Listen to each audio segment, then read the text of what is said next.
রাতে শুতে যাওয়ার আগে সবসময় পজিটিভ থিঙ্কিং রাখুন।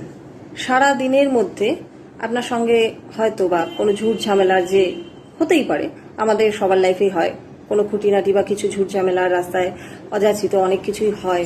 তো সেই সমস্ত ঝামেলার কথা বা দুঃখের কথা মনে করে কিন্তু ঘুমোতে যাবেন না কখনোই।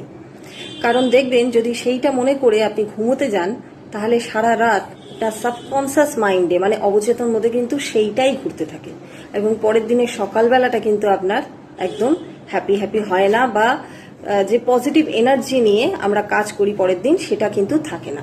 সেই জন্য সবসময় ঘুমোতে যাওয়ার আগে একটি মধুর স্মৃতি বা যেটা আপনার ভালো লাগে, মন ভালো করে দেয় সেরকম কথা মনে করে শোবেন।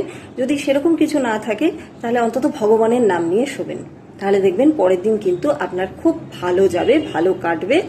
আগের দিনের কোনো যে যদি কোনো কিছু হয়ে থাকে সেগুলো